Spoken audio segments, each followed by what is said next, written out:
जय हिंद दोस्तों। आज हम लोग समझते हैं दांत के बारे में, दांत का अध्ययन या दांत के प्रकार, इस सब के बारे में समझते हैं। ठीक है, हम लोग स्टार्ट करते हैं। सबसे पहले जानते हैं दांत का निर्माण। दांत का निर्माण किससे होता है? कठोर ऊतक से होता है। किससे होता है? कठोर ऊतक से होता है। और लोग समझते हैं अध्ययन, यानी जो दांत के डॉक्टर है उसे क्या कहते हैं? ओडोंटोलॉजी। क्या कहते हैं? ओडोंटोलॉजी कहते हैं। और हम लोग के जो दांत क्षतिग्रस्त होती है कि मैंने किस गैस की कमी कारण होती है, तो फ्लोरीन गैस की कमी कारण होती है। और लोग समझते हैं दांत के दो लेयर होते हैं, एगो बाहरी लेयर है, एगो आंतरिक लेयर। हम लोग बाहरी लेयर को इनामेल कहते हैं और आंतरिक भाग को डेंटाइन कहते हैं। जो इनामेल होती है कैल्शियम फास्फेट की होती है। ठीक है, और कैल्शियम फास्फेट क्रिस्टलीय रूप होता है जो कैल्शियम एपिसाइड कहते हैं, एपिटाइड कहते हैं। ठीक है, और कैल्शियम फास्फेट का मैंने दांत में कैल्शियम फास्फेट का 85% योगदान होता है। कितना? 85%।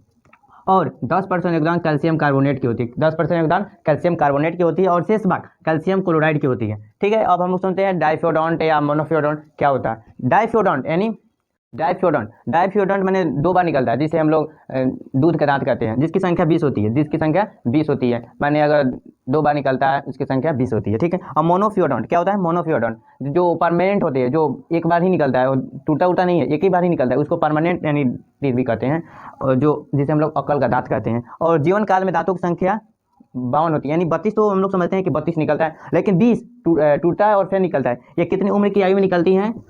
कितनी उम्र की? तो 12 से 13 साल की उम्र में। ठीक है, निकलता है और टूट जाता है। ठीक है, अब लोग हम आगे समझते हैं दांतों के प्रकार। हम लोग जानते हैं फर्स्ट को इंसीजर कहते हैं, सेकंड को केनाइन कहते हैं, और प्री मोलर कहते हैं, थर्ड को और मोलर कहते हैं, फोर्थ को। इंसीजर को हिंदी में कृंतक क्या कहते हैं?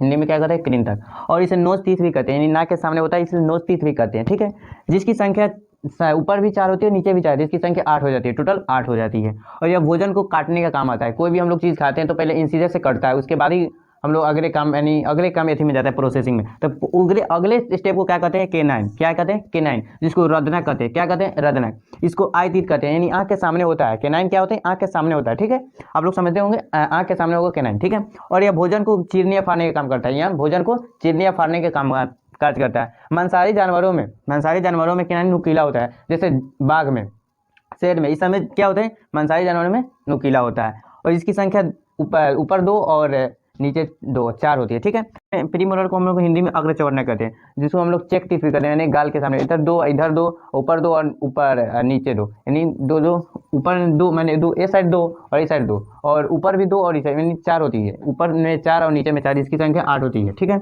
और मोलर यानी मोलर को हम लोग चौवर्णक कहते हैं या वाइस्टोम टीथ कहते हैं, यानी अकल दांत को हम लोग वाइस्टोम कहते हैं। ठीक है, यह भोजन को चबाने का कार्य करता है। ये भी भोजन को चबाने का कार्य करता है। बच्चों में यानी लास्ट वाला मोलर नहीं पाया जाता है। ठीक है, बच्चों में लास्ट मोलर नहीं पाया जाता है, वह लेकिन वयस्क में लास्ट वाला मोलर यानी 3, वयस्क में इसकी संख्या 3, 3 या 6 होता है। ठीक है, अब हम लोग समझते हैं डेंटल फॉर्मूला। हम लोग जानते हैं डेंटल फॉर्मूला निकालने का तरीका है कि इंसीजर केनाइन प्रीमोलर मोलर और इंसीजर केनाइन प्रीमोलर, यानी ऊपर नीचे। ऊपर को हम लोग ऊपर भी दिखाते हैं और नीचे भी। तो हम लोग लिखा हुआ है कि दंत सूत्र द्वारा दांतों को 1/4 भाग दिखाया जाता है। तो हम लोग वयस्क में निकालते हैं। वयस्क में क्या फॉर्मूला बनता है? तो इंसीजर की संख्या 2 होती है, केनाइन की संख्या 1 होती है, और प्रीमोलर की संख्या 2 होती है, और क्या बोलते हैं, मोलर की संख्या 3 होती है। ठीक है, और ऊपर भी उतना ही होगा सेम, और नीचे भी उतनी। और बाचा में देखिए, बाचा में इंसीजर की संख्या 2, केनाइन की संख्या 1, और प्रीमोलर में बाचा में प्रीमोलर नहीं पाया जाता है, और थर्ड मोलर भी बाचा में नहीं पाया जाता, इसलिए यहाँ 2 लिखा गया। पक्षियों में जो